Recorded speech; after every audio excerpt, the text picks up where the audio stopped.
Muito bom dia, professor. Bem-vindo mais uma vez aqui ao nosso programa. O problema é Bom que dia, Cláudio. esse Prazer caso pode sempre. se arrastar. Muito bem-vindo aqui ao nosso programa. Esse caso pode se arrastar, mas o imposto já está valendo, né? E é retroativo, pagamento retroativo. É um escândalo que a gente observe isso e também sob o ponto de vista da interferência do Supremo Tribunal Federal em decisões do Poder Legislativo. Chega a ser chocante, né? Como é que o Poder Legislativo, os poderes são independentes e deveriam ser harmônicos, se reúne e, por uma maioria esmagadora, decide colocar na cesta do lixo o decreto do presidencial de aumento do IOF. Aí vem um ministro, apenas um ministro, que nunca foi votado para coisa nenhuma, e de uma canetada simplesmente anula aquela decisão de outro poder, do poder legislativo. O Pedro fez uma pergunta, um questionamento agora há pouco aqui no programa, que é aquela coisa do desalento, né? A gente olha para um lado, olha para o outro, vamos recorrer a quem, doutor? A pessoa diz, não, é preciso, enfim, as partes que se sintam prejudicadas, se utilizar dos recursos. Mas que recurso? Vamos recorrer ao bispo, ao papa?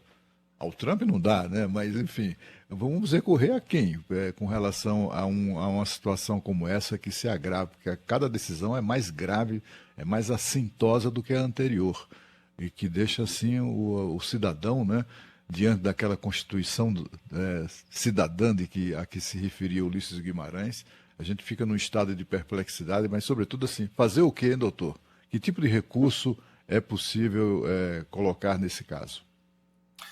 Cláudio, muito boa a sua oportuna consideração a esse respeito. Veja bem, o decreto legislativo teve um papel que foi demonstrar ao Poder Executivo que a sua insatisfação sobre o uso do IOF, do Imposto sobre Operações de Crédito, Câmbio, Títulos e Valores Mobiliários, com fins arrecadatórios.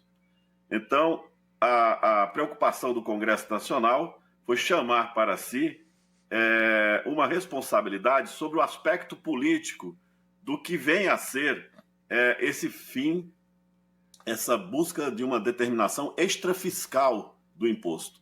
E, de fato, esse campo de determinação do que é fiscal e do que é extrafiscal tem, sim, uma conotação política.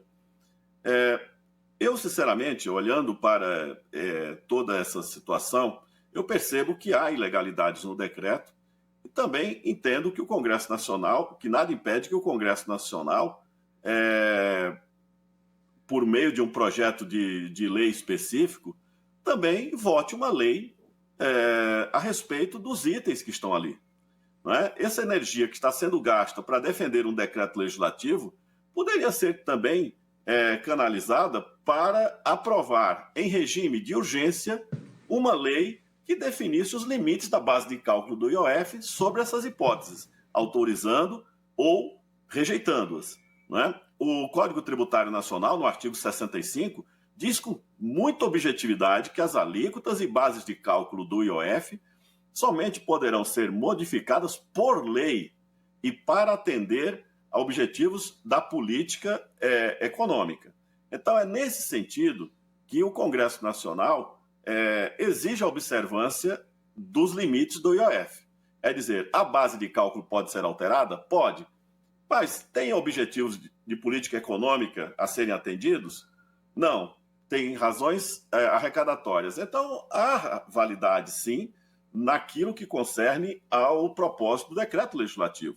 É uma grande disputa que aparentemente é de mera política, mas não, é de competência constitucional. Competência constitucional do Congresso Nacional, competência constitucional do presidente da República. O Supremo Tribunal Federal foi chamado a se manifestar por meio de duas ADIs, uma ação declaratória de constitucionalidade. Então, é lógico que o Supremo Tribunal Federal tem que tomar uma decisão. E o ministro Alexandre de Moraes está cumprindo o seu papel de juiz, examinando a liminar, se concede ou não concede a liminar. Esse é um ponto. Agora, o Congresso Nacional, ao meu ver, também poderia, por qualquer um dos seus membros, votar em regime de urgência uma lei específica determinando os limites desses itens. Veja, e são temas importantíssimos para o país.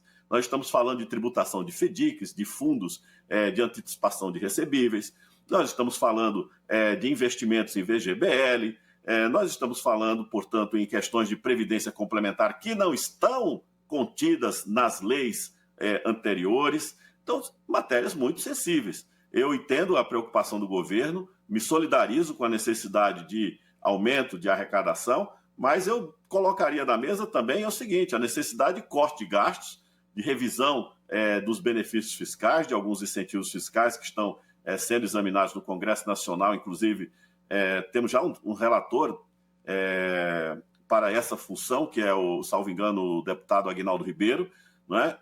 Temos, então, portanto, um dever de casa, que é o de redução de gastos. E do outro, sem dúvida nenhuma, uma preocupação com o contribuinte, que o contribuinte só pode pagar imposto previsto em lei, e não por mera